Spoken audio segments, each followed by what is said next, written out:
Bonjour tout le monde, bienvenue à ce nouveau webinaire. Ce matin, on a intitulé ce webinaire Décryptage du baromètre emploi. En fait, c'est un baromètre Le Bon Coin Le Bon Coin Emploi qui a été réalisé en 2023. Et ce matin, pour le présenter, présenter une partie et le commenter, j'accueille Camille et Étienne. Bonjour Camille.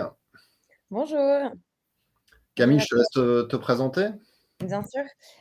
Bonjour à tous, Camille, je suis responsable, marketing chez, Le Bon Coin, et chez Le Bon Coin Emploi. J'ai fait 5 ans, dans le recrutement, via, le groupe Michael Page et ensuite, donc du coup, ça fait 6 ans que je suis, chez Le Bon Coin sur cette, belle catégorie. Top. Et puis Étienne, salut Étienne. Bonjour. Alors Étienne, qui es-tu? C'est une bonne question. Je vais faire comme Camille, une rapide présentation de ma carrière. Donc, ça fait 16 ans que je suis dans le recrutement maintenant. J'ai commencé chez les job boards, chez Cadre Emploi Quel Job, après la fusion qui a donné Adam Classifieds. Et je suis en cabinet de recrutement maintenant depuis 13 ans. Voilà. Et je suis manager commercial chez FeedRH. J'encadre une équipe à la fois de commerciaux et de chargés de recrutement. Top. Avec un secteur d'activité en particulier? Le cabinet a vocation, est généraliste, bien qu'on ne soit pas encore dans tous les secteurs. On a beaucoup de clients en retail distribution, une grosse partie également en automobile, véhicules industriels. Et après, c'est assez bien réparti entre santé, petite enfance, informatique, communication, marketing, comptabilité, finance. Ça marche. Les grandes tendances. Alors, juste avant qu'on démarre, Camille, je te laisse introduire, nous expliquer un peu ce baromètre, d'où ça vient, comment ça a été réalisé. Yes. Alors, en tant que média, plus et un job board, on a un Français sur 2 qui se connecte chaque mois sur Le Bon Coin et ça représente 2 actifs sur 3. On dit souvent de nous qu'on est le miroir de la population française chez Le Bon Coin. On est assez connus sur les échanges au quotidien. Et si je demande à tout le monde ici, qui, s'est déjà connecté, sur Le Bon Coin, je pense que je vais peut-être avoir un 100. On est bien connus, on est leader sur le marché immobilier, on est leader sur le marché automobile et on est challenger sur le marché des vacances et de l'emploi. Donc on a beaucoup de choses à raconter. Et sur le marché du travail, on est confronté aujourd'hui à un océan d'informations. Et si beaucoup d'informations se rejoignent, par exemple, quand on parle du nombre de candidatures qui augmente quand on affiche le salaire sur une offre d'emploi, ça c'est certain. D'autres divergent et donc du coup, on a voulu, se donner la parole et faire un baromètre. C'est notre premier baromètre. On est assez fiers et assez contents de vous le présenter, aujourd'hui et de débattre aussi, sur, pas mal de données. Et en tant que job board incontournable aujourd'hui français, on a essayé de se faire une idée plus approfondie, du marché du travail et on a eu, quelques conclusions, qui viennent, contredire des idées reçues. Et il y en a 8 au total. Et pour un petit peu le périmètre, de cette étude, on a travaillé avec, Job Market Insight, qui est un outil d'analyse européen sur le marché, de l'emploi, Médiamétrie évidemment, et des données internes, notamment relatives aux mots-clés qu'on va un peu étudier aujourd'hui. Ça marche. Donc, on va effectivement ce matin dérouler 8 idées reçues. La première, Exactement. si je reçois moins de candidatures, c'est uniquement parce que mon entreprise n'est pas assez connue. Alors, non, il faut 8 secondes aujourd'hui pour un candidat, qui va regarder une offre d'emploi pour dire: «Je vais postuler ou je vais pas postuler» ou même juste rentrer dans l'offre d'emploi. C'est une analyse qu'on a fait avec l'étude Nvidia, en septembre dernier, qui, prouve que les candidats passent peu de temps aujourd'hui sur l'annonce. Donc en fait, ce qui prime aujourd'hui, c'est, l'offre d'emploi et la rédaction soignée d'une offre d'emploi. Donc à la fois d'être, exhaustif, c'est hyper important aujourd'hui de bien décrire, les missions qui sont liées, au poste. Afficher le salaire, on le verra aussi plus tard, va augmenter le nombre de candidatures. Et simplifier au maximum le process de candidature On voit qu'on perd 75% de candidatures si le parcours de recrutement n'est pas fluide et pas simple.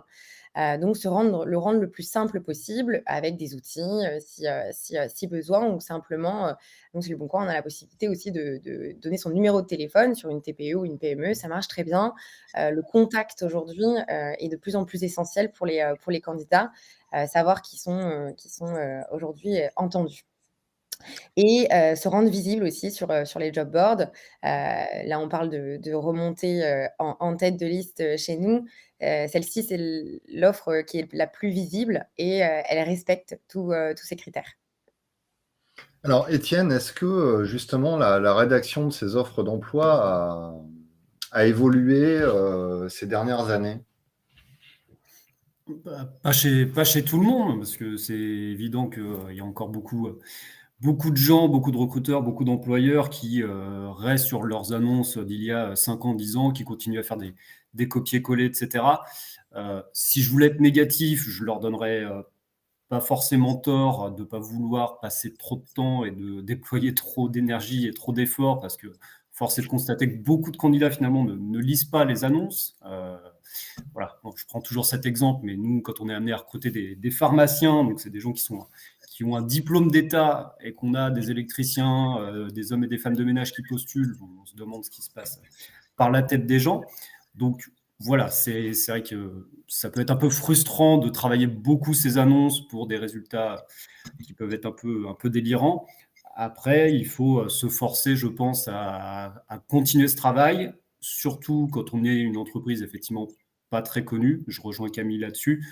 Voilà, si le nom de l'entreprise ne suffit pas à attirer les gens, on a intérêt à muscler son annonce et à tout faire pour valoriser l'entreprise, valoriser les missions, la rémunération, les packages, etc. Il faut vraiment que l'annonce serve à donner envie aux candidats. Ça marche. Alors, deuxième idée reçue, je n'ai pas besoin d'un job board pour obtenir des candidatures en nombre. Bon, ben, on s'en va alors. Alors, non. Alors on va parler un petit peu du marché avant. On voit que les entreprises, dont les trésoreries se détériorent, elles embauchent, un peu moins dans un contexte de ralentissement un peu général d'activité. On voit que la création nette, d'emplois, elle se stabilise après trimestre. Mais le marché reste quand même, assez, dynamique, avec une bonne rotation de main-d'œuvre, qui est assez, élevée. Mais si on regarde du côté des entreprises, moins d'acteurs ont publié des offres d'emploi, en ligne, en 2023 au 4e trimestre. Sinon, ça reste quand même, énorme en termes de volume, et ça reste essentiel. On voit aujourd'hui que 97% des candidats déclarent dans notre dernière étude, marché avec NVIDIA, qu'ils passent par un job board. Donc ça reste le canal à privilégier, en tout cas le premier canal qui va donner des candidatures actives aux entreprises. Et c'est le canal à privilégier en tout cas. Étienne, une réaction par rapport à ça? Oui, pour le moment, alors les chiffres varient un peu selon les études, mais effectivement, à part de rares acteurs qui sont vraiment sur des marchés de niche, qui ont vraiment créé une image, une marque employeur très forte qui leur suffit à attirer les candidatures avec ce qu'on appelle les inbound. Sinon, la majorité des entreprises aujourd'hui ne peuvent pas se passer des job boards. C'est effectivement, selon les études, encore une fois, 45, 50, 60, 80, 90% des candidats qui passent par ces outils. Donc, les job boards ont encore de beaux jours devant eux, ça c'est sûr. Alors, on avait discuté d'un point, par exemple, les job boards, c'est peut-être plus adapté aux candidats qui sont vraiment en recherche plutôt qu'à des candidats qui seraient plus passifs, non? Tout à fait. Nous, par exemple, chez Leboncoin, on a, vraiment une manière assez particulière. On est un peu disruptif dans le marché, des job boards, puisqu'on est à la fois un média et à la fois un job board. Donc ce qui permet d'aller capter à la fois des candidatures passives, qui sont sur, tous les moments de vie, qu'on retrouve, sur Leboncoin, 1er achat d'une voiture, un achat d'un appartement, et cetera.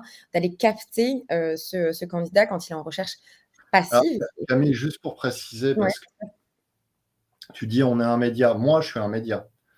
Oui. Au sens réel du terme. Qu'est-ce que tu entends par là quand tu dis on est un média? On est une plateforme d'échange au quotidien. Donc, nous, on dit qu'on est un média parce qu'on on va être une plateforme qui va réunir beaucoup de monde et qu'on a des connexions d'utilisateurs qui arrivent dans ce sens-là, évidemment. On ne fait pas de contenu, on ne fait pas d'éditorial. On a des plateformes pour ça, pour enrichir tout ce qu'on voit aussi sur Le Bon Coin et faire de l'édito. Mais Le Bon Coin reste une plateforme d'échange au quotidien. C'est peut-être plus juste. Ouais, ça marche. Voilà. Je t'ai coupé, non? T'étais Non, sur... non, c'était sur les candidats passifs, effectivement, qu'on retrouve un peu partout sur notre plateforme d'échange au quotidien et à la fois les candidats actifs qui vont sur la catégorie emploi, qui viennent rechercher un emploi directement. Alors, troisième idée reçue. En 2023, les candidats ne sont plus au rendez-vous. Tu Qui rigoles, commence? tu rigoles, Étienne, hein? Oui, je commence ou je te laisse la main, Camille? Peut-être tous les principaux chiffres et puis on va rebondir. Pas de souci. Les tendances, elles sont à un gain d'audience, qui devrait perdurer en 2024, du fait des mesures qui ont fait pour accélérer le retour à l'emploi, des personnes notamment sans activité. Et la hausse aussi marquée de la population active due à la mise en place de la réforme des retraites. Le retour au plein emploi, c'est un peu la ligne directrice des mandats, mais avec une croissance économique qui est attendue à moins de 1% par les économistes, ça reste d'être difficile. Sur Le Bon Coin, on observe sur notre catégorie emploi un nombre de candidatures bien supérieur à l'année 2022.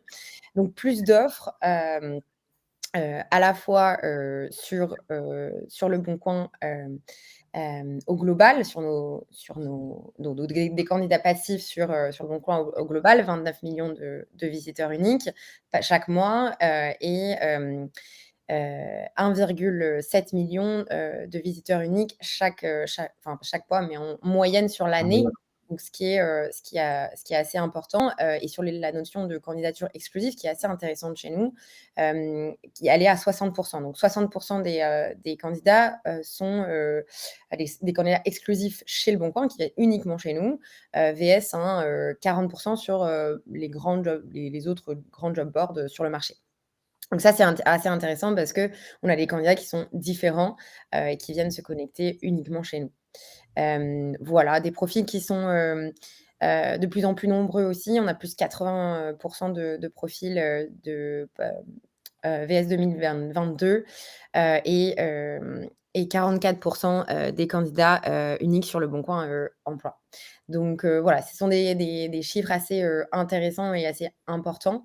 VS, c'est un marché qui normalement devrait avoir plus en plus de candidats.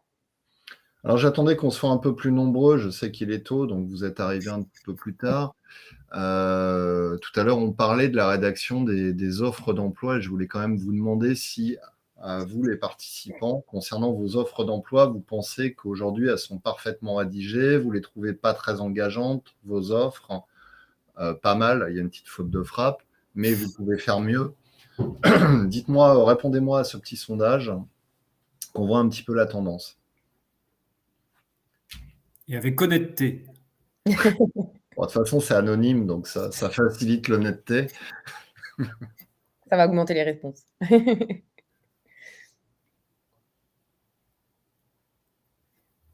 Et puis dites-nous en commentaire celles et ceux qui auraient eu la bonne idée, par exemple, de revoir un peu le contenu de leurs offres hein, dans le mode de rédaction, si ça a eu un impact sur le nombre de candidatures.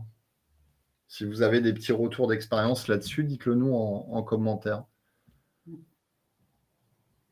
Ok, il y a une 60aine de personnes qui ont voté. Alors,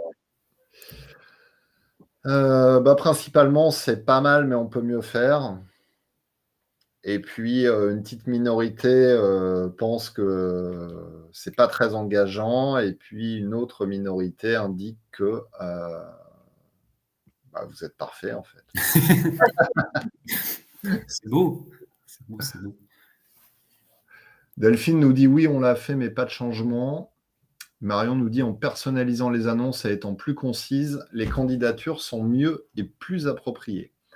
Alors, justement, on ne l'a pas abordé tout à l'heure, on revient un petit peu en arrière, mais moi, j'avais plutôt l'impression de l'inverse, Marion. J'avais l'impression qu'avant, effectivement, les annonces étaient concises, courtes, et plus elles étaient courtes, plus on avait de chances que le candidat les lise.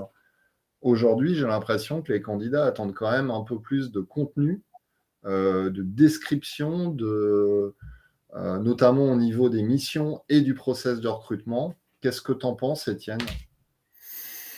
Je lis tout et j'entends tout sur le sujet.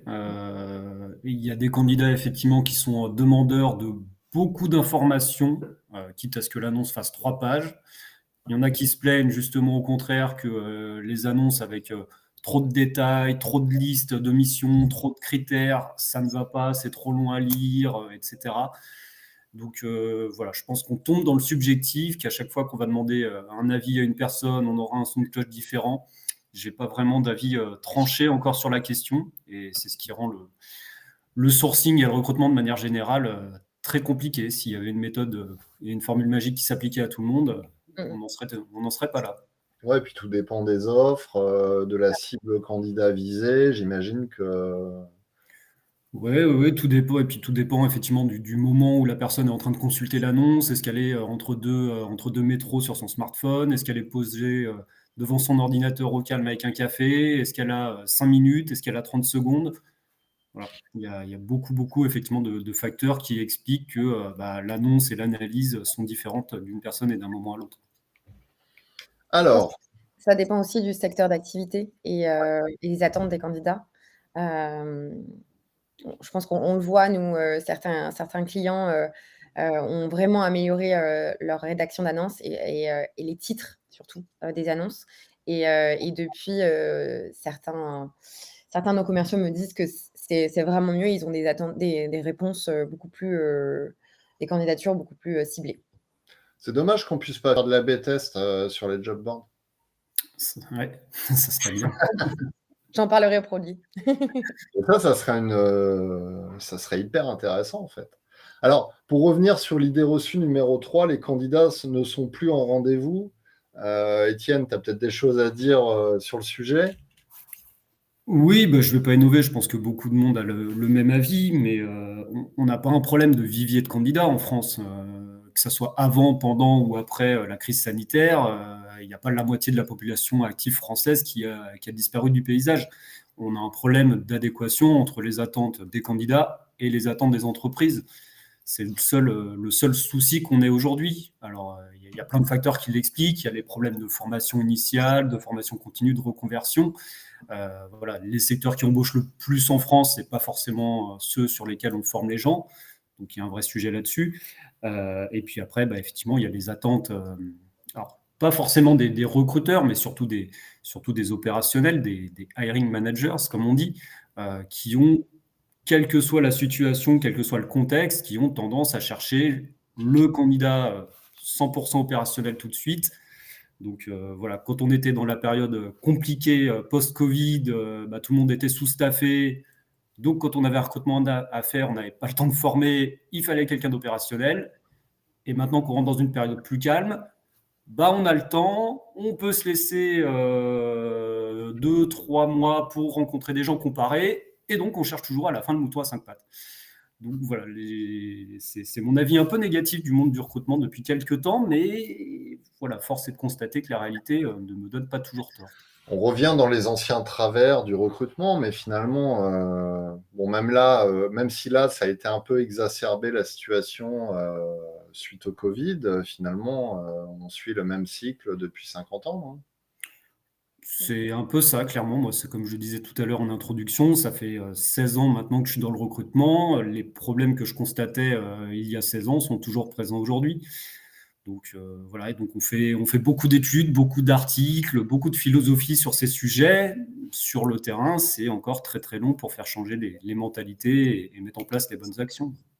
Et puis, il y a un décalage entre la perception des candidats et la réalité du marché, parce que sur 2021-2022, jusqu'à mi-2023, on a annoncé un marché très ouvert, comme tu l'as dit Camille, beaucoup d'offres d'emploi, et donc des candidats qui pouvaient se retrouver avec 3-4 offres en même temps.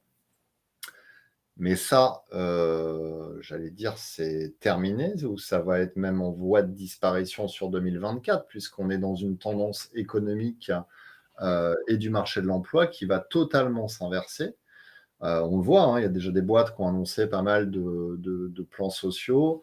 On est sur une année où les entreprises vont plutôt consolider leurs résultats et leurs marges plutôt que de déployer des recrutements massifs. Et pour autant, les candidats sont encore dans cette euphorie de croire que finalement, tout est facile, tout est possible. Tu ressens ça, Étienne? Oui, oui, oui, encore une fois, il y a toujours un décalage. Voilà, quand tu parlais d'euphorie, effectivement, à un moment donné, les candidats étaient en mode énorme melon, on peut tout demander, on peut demander effectivement 40% d'augmentation pour partir ailleurs, avoir 4-5 propositions différentes en 3 jours. Ça voilà, et les entreprises, du coup, ne suivaient pas. Là, les candidats remettent un peu les pieds sur terre, mais plus lentement, pour le coup, que les entreprises qui ont freiné les recrutements, annulé des budgets, potentiellement mis en place des licenciements, voire des plans sociaux. Donc, voilà, il y a toujours ce décalage d'évolution des deux parties. Les candidats se calment, mais peut-être pas assez. Il y en a encore certains qui pensent que c'est la folie et qui peuvent effectivement tout se permettre. Il va falloir effectivement que les choses continuent de se calmer dans les prochains mois. Sinon, les désillusions vont être violentes pour certains. Ouais, je pense qu'on va avoir une petite période transitoire de 6 mois qui va encore. Dans 6 mois, les candidats seront alignés avec la réalité du marché, pas aujourd'hui. Alors, quatrième idée reçue. L'Île-de-France perd en attractivité auprès des candidats qui s'exodent en masse vers d'autres régions. Ça, c'est quelque chose qu'on a beaucoup entendu, notamment en 2022-2023. Est-ce que c'est une réalité, Camille? Yes, alors sans surprise, les marchés, où les régions, les plus habitées, émettent le plus gros volume, d'offres d'emploi. Donc ça, c'est déjà en base, l'Île-de-France, l'Auvergne, Rhône-Alpes et la Nouvelle-Aquitaine. Si l'Île-de-France, n'est pas la région la plus pourvoyeuse en termes, d'offres d'emploi, elle est celle qui a le plus grand vivier de candidatures. Elle reçoit, à elle seule 4, plus d'une candidature pardon, sur 4, sur Le Bon Coin. Sur le marché, on voit en termes de volume qu'il y a 1 point en moins, mais c'est la proportion et pas le nombre d'annonces. Hem, si les, l'attractivité pardon de la région, elle grossit, la région, elle perd un peu de poids en termes de volume d'offres, mais pas en nombre de candidatures. Donc les candidats sont toujours hyper présents en Île-de-France. Donc ils la désertent pas, et en revanche, ce qu'on note, en tout cas chez nous, c'est que, les visiteurs qui sont localisés en Île-de-France, sont assez curieux. 64% d'entre eux, regardent aussi si l'herbe est pas plus verte, ailleurs dans d'autres régions. Donc c'est assez intéressant, mais par contre, on voit, que leur, curiosité s'arrête là et c'est une simple consultation des offres, et pas, des candidatures. Donc il y a un attrait pour d'autres régions, mais pour le coup, ils sont quand même présents et candidatent en Île-de-France. Et est-ce que vous aviez regardé l'axe télétravail, full remote? Est-ce que c'est quelque chose qui a été analysé ou pas? Non, on voit une augmentation des recherches, télétravail, ça c'est clair.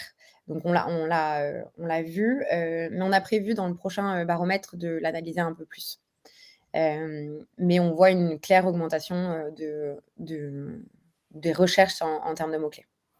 Alors c'est pareil, là-dessus, on a aussi une dissonance parce que les entreprises, on l'a vu hein, depuis mi-2023, sont plutôt en machine arrière sur le télétravail, alors que les candidats sont toujours dans la posture presque full remote, quoi. Mmh. Donc on a aussi on a aussi cette problématique, hein. Oui, bah là aussi, on rentre toujours dans les fameux décalages d'envie des uns et des autres en période compliquée économiquement. On a des entreprises qui effectivement veulent plus de contrôle, plus de surveillance, avoir les gens à portée de main, et puis bah, des candidats qui veulent continuer à avoir leur relative liberté et capacité de s'organiser par eux-mêmes. Ce Donc, qui est assez drôle, parce que finalement, enfin drôle dans le sens où toutes les entreprises n'ont pas compris en fait la notion de flexibilité du travail. La flexibilité du travail, ça ne veut pas dire offrir du télétravail. Ça veut dire que si ma collaboratrice, par exemple, Eva, me dit j'ai un rendez-vous chez le dentiste à 14 heures, je vais simplement lui dire pas de problème, vas-y. C'est ça la flexibilité, c'est pas forcément une notion de télétravail. Et ça, c'est pas encore bien ancré, je trouve, dans le paysage français. ouais, ouais, ouais, il y a la flexibilité, il y a le fait aussi que le télétravail pour les gens, c'est pas forcément une vraie volonté de rester chez eux, c'est surtout éviter des temps de transport, des bouchons, des métros, des C'est vrai. RER, etc. Voilà, passer 1 heure et demie sur la route ou dans les transports en commun pour aller au boulot, encore 1 heure et demie pour retour, 3 heures perdues de sa vie sur une journée. On peut comprendre que les gens aient envie de faire autre chose. Donc il y a ce premier point. Et puis oui, comme tu le dis, la flexibilité, effectivement, ça prend des formes différentes. Enfin, voilà, je prends le cas chez nous. Chez nous, ça ne nous viendrait pas à l'idée, effectivement, quand quelqu'un a besoin, quand un souci avec un enfant, un souci de santé, ça ne nous viendrait pas à l'idée de lui dire bah, tu poses une journée ou non, tu n'y vas pas, tu attendras plus tard pour te faire soigner, ou tu demandes à quelqu'un d'aller récupérer ton enfant, on s'en fiche. On trouve ça délirant. Voilà, les salariés sont des êtres humains, ils ont bah, leur vie à côté, et le fait de dire les problèmes perso, ça reste à la porte du bureau, ça a une relative portée, une relative utilité. Donc voilà, faut être souple, faut pouvoir effectivement dire aux gens, ok, tu as un souci perso, tu gères. Par contre, il faut qu'à côté de ça, les gens soient un minimum professionnels et rattrapent le temps perdu quand ils le peuvent. Voilà. L'important, c'est que le boulot soit fait à la fin du timing imposé par un client, un process, etc. C'est tout. Camille, tu peux peut-être nous dire comment ça se passe chez Le Bon Coin? On va sur du RH Le Bon Coin. Alors, oui, ça se passe très bien. Nous, on a des valeurs très ancrées chez nous. Il y a une grande flexibilité à la fois managériale, donc ça c'est important que tu l'aies souligné, c'est la flexibilité et non le télétravail, c'est pas la même chose. Et on a 3 jours de télétravail par semaine, donc on doit être 2 jours en présentiel et on essaye au maximum de se voir avec les équipes. Donc en général, c'est plutôt le mardi et le mercredi, mais une grande flexibilité en fonction des besoins de chacun. De l'équilibre vie pro et vie personnelle. Donc ça, ça a toujours été important. Par contre, dans nos valeurs, il y a la proximité. C'est vraiment hyper important chez nous et on essaye de le conserver. Donc ça, c'est difficile, c'est une sorte d'équilibre. On est sur un fil à chaque fois et on essaye de voir comment on arrive à la fois respecter les besoins de flexibilité et les besoins de télétravail. On pourrait parler longuement des JO cet été des besoins des salariés de prendre des jours de télétravail sur ces semaines-là. À la fois de respecter les besoins de l'entreprise, c'est-à-dire de réaliser ses tâches et de faire ses missions et de les faire correctement. Puis tu as le droit d'aller te balader en plus chez Le Bon Coin, non? De me balader. À l'étranger. À l'étranger, ah oui, on a ah oui, parce que ce que j'ai fait d'ailleurs il y Ouais, a quelques bah oui, mois. c'est pour ça que On a une politique très chouette. On a 1 mois de télétravail en possibilité d'aller à moins de 3 heures de décalage horaire. Donc moi, je l'ai fait en Afrique du Sud. C'était très chouette. C'est une bonne politique de recrutement qui permet aux salariés de voir autre chose pendant l'année de trouver un équilibre aussi. Et pour voyager aussi, ça permet de pas payer un billet et d'aller bien faire son empreinte carbone et de rester plutôt 1 mois et demi que 1 semaine à l'autre bout du monde. Donc ouais, il y a des dispositifs sympas. Je vois qui nous disait ça. Michel nous dit quid des personnes qui travaillent dans les métiers type infirmière, technicien ou même vendeur où la flexibilité est compliquée. peut-être oui, c'est compliqué, c'est des métiers qui demandent une présence sur site, sur des horaires, définis.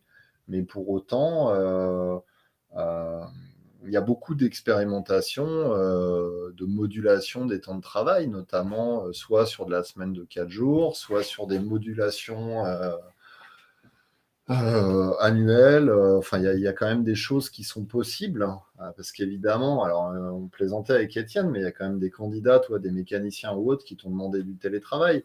Donc, évidemment que c'est pas possible. Il y a des gens incroyables. Ouais, tout à fait.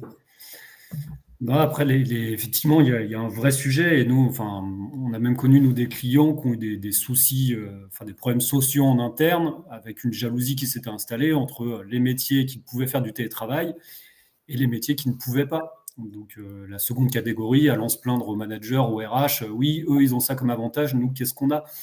C'est compliqué. Et je connais des entreprises qui reviennent sur le télétravail uniquement pour cette raison, pour finalement remettre tout le monde Bah, sur un pied d'égalité. quelque part, ça peut s'entendre. C'est vrai que c'est pas forcément, logique, tu vois, de favoriser une population plus qu'une autre, sous couvert que l'autre population doit être sur site. Et on en avait pas mal discuté avec la CNAV, avec Jérôme Friteau, qui lui a effectivement différentes populations. Et donc, en fait, ils ont adapté une réponse individualisée en fonction de leur population. Ça peut être du télétravail pour une partie de la population, ça peut être une annualisation peut-être avec des jours de repos supplémentaires pour une autre, ou ça peut être de la semaine de 4 jours, par exemple. Et donc, c'est une offre un peu à tiroir en fonction des populations. Alors, évidemment, en accord avec la ligne managériale, hein, mais c'est un système qui est peut-être un peu plus juste, peut-être complexe aussi à mettre en place, hein. Ils ont mis quand même plusieurs années à le valider, mais c'est des pistes qui sont intéressantes par rapport à ça. Oui, j'avais suivi le boulot qui a été effectué par la CNAV. C'est colossal. Et effectivement, c'est une belle réussite pour le moment, d'après ce que j'ai vu et entendu. Voilà, c'est pas. Je pense qu'effectivement, oui, faut une équipe RH et une direction engagée à fond sur ces sujets. Je parle toujours de la direction quand je parle des RH, parce que les RH ont beau être les meilleurs, les plus innovants, les plus volontaires. Si la direction au-dessus n'appuie pas, ne suit pas, les RH s'épuiseront inutilement. Mais oui, oui, il y a des choses à faire. Après, si je voulais là aussi être négatif, j'aurais tendance à dire que de toute façon, en tant que Français, on continuera à grogner et à être insatisfait de sa situation et à regarder ce qui se passe chez le voisin. Donc voilà, j'ose espérer pour la CNAV que chaque salarié sera content de ce qui a été mis en place, mais peut-être qu'il y aura encore des Ouais, mécontents. de toute façon, tu as toujours. Enfin, ça plaît jamais à tout le monde. Mais je pense que ça répond quand même à la majorité. Idée reçue numéro 5. L'hôtellerie-restauration est un secteur qui n'attire plus les candidats. C'est vrai que depuis le Covid, c'est le secteur qui est montré du doigt, alors avec le secteur hospitalier aussi, hein, sur pénibilité, les candidats ne veulent plus venir, les salariés s'en vont. Alors, qu'est-ce qu'il en est réellement? Alors, c'est pas vrai, évidemment, on est sur une idée reçue. Sur le marché, c'est 5 secteurs, en rose, donc hôtellerie-restauration, industrie, BTP construction, transport, commerce. Ça représente, quasiment la moitié des offres, d'emploi sur le marché. Donc ça, c'est assez intéressant. C'est 48 vs 47 l'année dernière, donc on a gagné 1 point. Ces offres sont, enfin ces secteurs sont sur certains métiers en pénurie sur des candidats. Mais sur, l'hôtellerie-restauration, en tout cas de notre côté, sur notre indice, on voit que c'est le secteur qui attire le plus de candidats. Alors il y a des effets à ça. On voit, une augmentation des recherches, en termes de mots-clés. On est à plus 27 de recherches sur le mot «extra». Ouais. Sur le Inflation. De quoi? Inflation. Inflation, les, alors on voit aussi plus 17% sur le terme emploi étudiant. On voit que les étudiants ont de plus en plus de mal, et on le voit par plein d'études, à presque se nourrir. Donc du coup, il y a un réel besoin, vu l'inflation, de trouver un deuxième emploi potentiellement, ou un supplément un mercredi, un samedi pour travailler en dehors de ses études, ou même un deuxième emploi pour certains. Donc les candidats sont là. Alors peut-être pour les mauvaises, enfin c'est pas vraiment des mauvaises raisons, mais des raisons indispensables. Mais en tout cas ils sont assez présents sur ce secteur. On voit plus 22% en termes de mots-clés pour les plongeurs, plus 91% pour le service, les serveurs, 37% sur les livreurs de pizza. Ça m'a fait rire, du coup, je me suis dit, c'était intéressant à partager. Et sur les autres secteurs, on est ISO sur les métiers du technicien, et plus 31 sur la maçonnerie, et plus 54% sur les métiers agricoles. Donc on va un peu plus loin que l'hôtellerie-restauration, mais c'est assez intéressant. Je me demande si l'année prochaine, ces métiers-là vont être à plus 54%, étant donné l'actualité. Voilà. Ça dépendra de ce que leur propose le gouvernement. Mais bon, j'ouvre juste le débat, je ne prononce pas. Voilà, donc les candidats sont au rendez-vous, en tout cas sur ce secteur d'activité. Étienne, toi, tu bosses un peu pour ce secteur? C'est pas celui qui est le plus représenté chez nous. On a quelques clients, on a quelques postes. Je pense que c'est un secteur qui mériterait un webinar à part entière. Mmh. Il y a beaucoup à dire. C'est un des secteurs forcément qui a le plus souffert de la crise sanitaire. Donc il y a un retard à rattraper depuis. Et je pense que c'est le cas d'ailleurs finalement pour les cinq secteurs d'activité qui sont indiqués en rouge. C'est les secteurs qui ont beaucoup souffert, puisque transport, commerce, construction, tous étaient arrêtés ou au moins ralentis pendant la crise sanitaire. Donc voilà, il y a un retard à rattraper. On est sur des secteurs aussi qui sont structurellement sous-staffés depuis des dizaines d'années. Donc pas de surprise non plus à ce qu'ils soient toujours présents et toujours demandeurs de main-d'œuvre. Ouais. Et après, côté candidat, je pense qu'il y a beaucoup de gens qui ont voulu sortir de ces secteurs parce que voilà, pénibilité, conditions de travail, travail le soir et le samedi dans la restauration, dans l'hôtellerie. Il y a des gens qui ont voulu changer, qui ont tenté des reconversions, ça n'a pas réussi.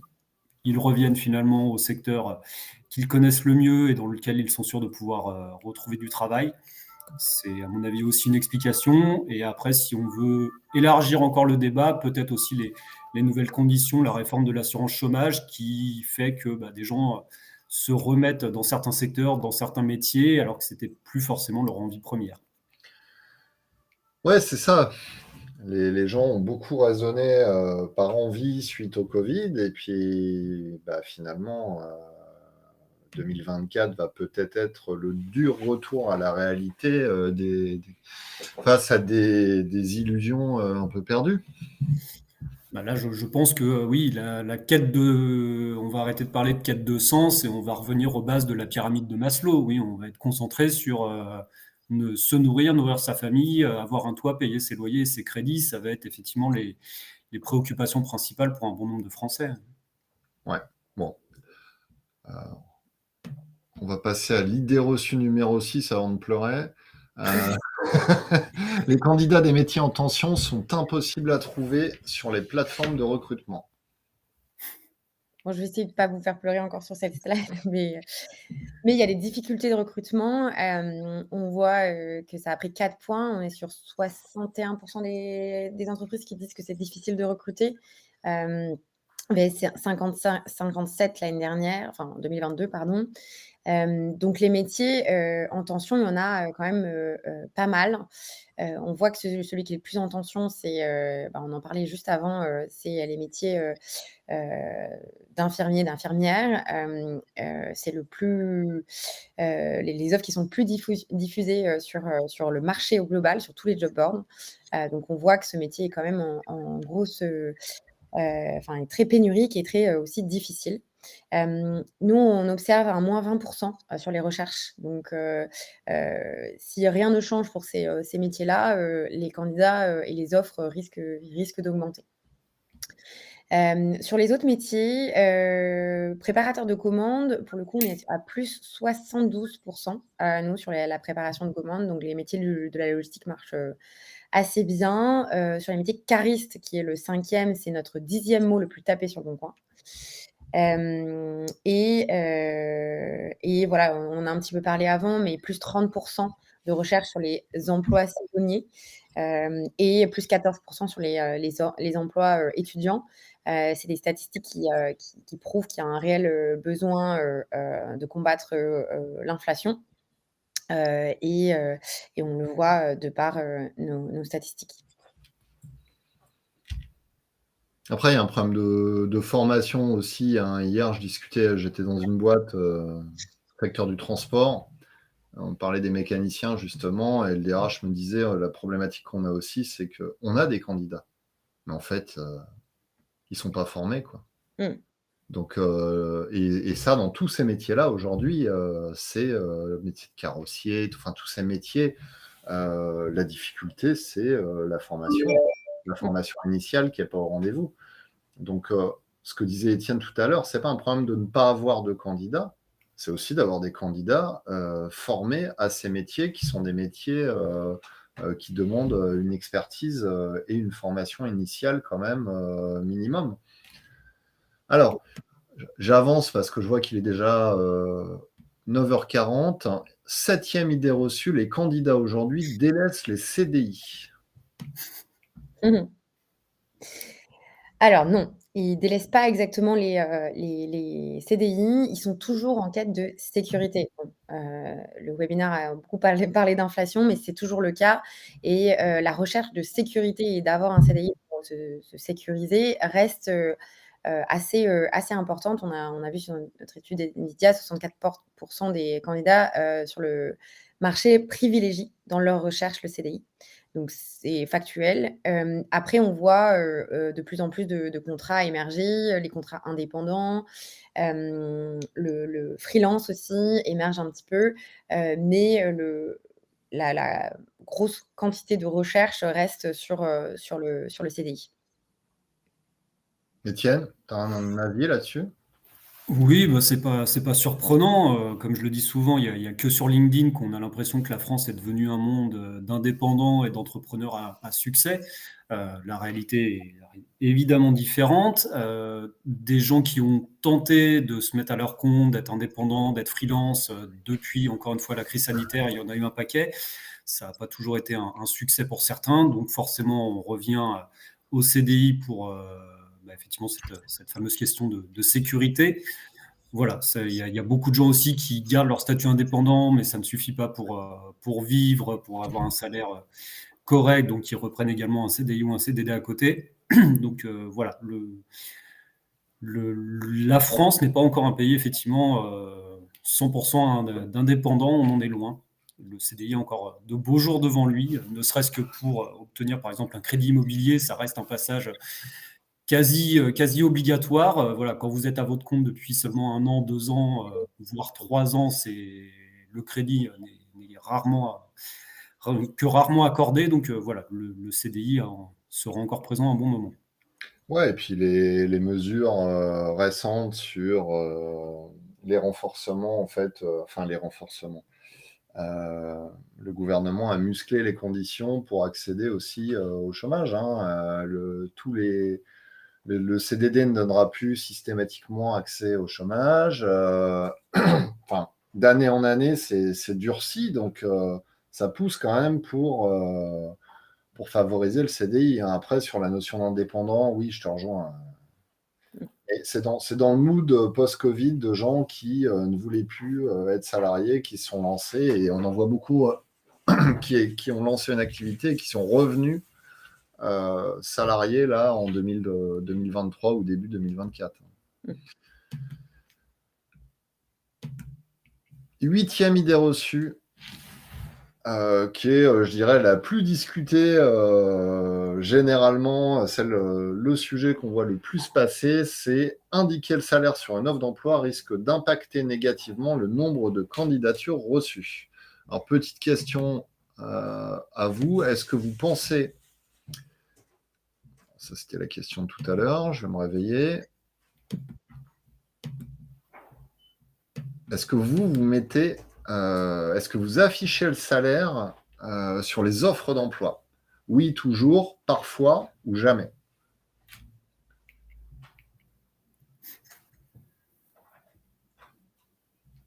Tu peux peut-être nous commenter là les résultats pendant ce temps-là, Camille? Ouais, tout à fait. Alors ça reste, d'afficher le salaire factuellement, ça augmente le nombre de candidatures. Après, il y a des débats sur, l'afficher ou pas. Hem, la directive européenne, a dit à toutes les entreprises, sur la loi de la transparence des salaires que ça sera en 2026. Est-ce que ça va se faire? Est-ce que ça va pas se faire? On verra bien, mais en tout cas, il y a un besoin réel, d'afficher, le salaire et d'afficher la transparence, des salaires sur les offres d'emploi. Bah, ça, j'en suis convaincue. Après, est-ce que, heu, les job boards aujourd'hui sur le marché doivent améliorer leurs produits pour que ça corresponde, aux besoins, des recruteurs? Oui, clairement. Nous, on essaye de voir comment, adapter, justement cette notion-là. Le salaire, d'avoir une fourchette ou simplement juste un salaire affiché, ne va pas correspondre exactement aux besoins à la fois, du candidat et à la fois du recruteur. Il va pas être, complètement, transparent puisque ça sera en fonction, d'une échelle, du nombre d'années d'expérience, de est-ce qu'il remplit 100 des conditions de l'offre d'emploi ou pas? Voilà, il y a tellement de critères, qu'on ne peut pas être sûr de donner, ce salaire ou ce salaire. Donc ça, c'est un travail qu'on doit faire. Alors, qu'est-ce que vous nous dites? C'est assez, Mmh. assez équilibré en fait, hein, bon, grosso modo, un tiers toujours, un tiers parfois, un tiers jamais. Donc c'est assez marrant parce que là, on est entre, recruteurs RH, parce qu'évidemment, le candidat, lui, de son côté, à 100 veut voir le salaire sur l'annonce. Donc il y a là encore un problème d'alignement, Étienne, qui se justifierait par quoi, en fait? Il est possible que, petite pub, il est possible que j'écrive un article sur le sujet prochainement, mais j'ai pas encore tout étoffé. Mais oui, Alors, effectivement, si tu l'écris pas chez moi, c'est pas la peine d'en parler, Étienne. Merci. faut qu'on discute tarifs. Non, mais effectivement, côté candidat, il n'y a pas de débat. Si on veut attirer les gens, il faut qu'il y ait un salaire indiqué. J'arrive à comprendre que des entreprises, effectivement, n'adhèrent pas encore totalement et ne publient pas des salaires à chaque fois. Il y a tellement de raisons possibles. Le fait de mettre, effectivement, il y a vraiment des sociétés qui sont parfois ouvertes à prendre un profil assez junior qui a besoin d'investissement, de formation, d'accompagnement et qui va être payé par exemple 40K et qui sur le même poste peuvent prendre un senior censé être opérationnel plus rapidement, qui va pouvoir amener des compétences plus vite, etc. et qui vont le payer 60. Donc on va avoir une fourchette 40-60, voire 40-70 avec le variable. Et le problème, c'est que quand une entreprise affiche ça, on a des candidats qui se disent « Ah, mais c'est plus une fourchette, c'est un râteau », la fameuse blague. Et du coup, c'est pas sérieux et il y a une critique qui est effectuée. Donc, voilà, c'est un sujet pas évident à traiter. Il y a aussi les histoires de négociation. Ça, on le voit bien. Donc, quand un candidat, voilà, quand un candidat reçoit une propale à 55, alors que la fourchette de salaire indiquée sur l'annonce allait jusqu'à 65, bah, il y en a parfois qui ne comprennent pas et qui se vexent et qui disent mais ça indiquait 65, donc je veux 65. Voilà. Alors que l'employeur estime que pour telle ou telle raison, tel ou tel manque de compétences, bah, le candidat est bien, mais pas encore assez pour mériter le pactole. Donc ça crée des situations parfois de tension et de déception. Donc c'est voilà, c'est un sujet qui est pas évident. L'argent en France, ça reste ça reste un problème, voire un tabou, et c'est pas évident de le traiter. Et on n'a pas la même mentalité que tous les pays voisins sur le sujet. C'est culturel, hein, de toute façon, Ouais. on rapport à l'argent. L'argent et les diplômes, C'est ça. pour notre débat. Là aussi, beaucoup à dire. Eh bien, on a fini nos 8 préjugés, entre guillemets, et l'emploi en 2024. Alors, Camille, dis-nous un peu, quelle est la suite? L'offre d'emploi la plus plébiscitée en 2024, qu'est-ce que ce serait? Ce serait, une offre d'emploi, qui serait toujours exhaustive, qui décrirait, clairement les missions, ça on en a parlé, qui afficherait le salaire. On espère que les job boards, y compris, le nôtre, s'améliorent, là-dessus pour, contenter tous les recruteurs. Parce que j'ai le non catégorique sur l'affichage de salaire, est quand même assez important au niveau du sondage, donc ça c'est curieux. De le présenter pas du tout et le présenter avec des formes, je trouve qu'il y a une différence. Présenter évidemment les avantages, et la culture d'entreprise. On en a parlé, c'est de plus en plus important, peu importe les postes. Même, pour des c'est pas même, c'est mais pour tous les postes d'infirmiers notamment, on en a parlé, qui sont de plus en plus difficiles à trouver, c'est le premier poste. Afficher la localisation, évidemment. On n'a pas trop parlé de la localisation, mais, on a fait une étude et le 2e pardon, critère après le salaire, c'est la proximité avec l'entreprise. Donc on parle beaucoup de télétravail, mais, la proximité, les salariés souhaitent être à moins de 20 minutes de chez eux.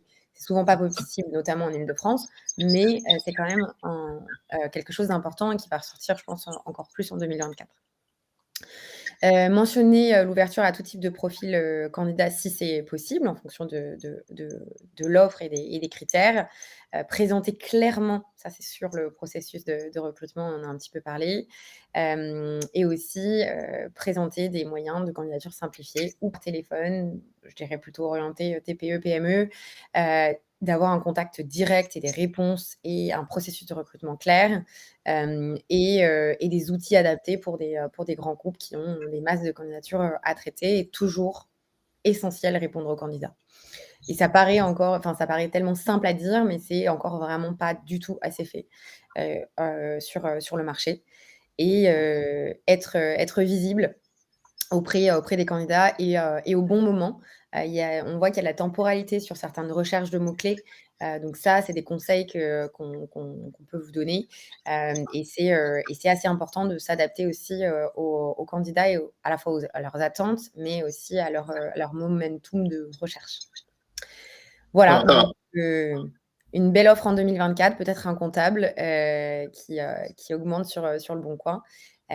Ça, c'est chez nous, et sur le marché au global, tout ça aussi finalement, parce que c'est à adapter, et c'est important que les recruteurs, même si justement si les recrutements sont de plus en plus difficiles, s'adapter, à la fois aux attentes des candidats et des besoins de recruteurs. Merci Camille. De rien. Merci Étienne. Mais de rien, merci. Eh ben, vous retrouverez ce webinaire en replay demain matin sur MyRH Line. Et puis, on vous a mis le lien. Hein, vous pouvez télécharger l'étude directement sur le site Le Bon Coin Solutions Pro. Merci beaucoup. Je vous souhaite une bonne journée. Merci, à bientôt. Au revoir. Au revoir.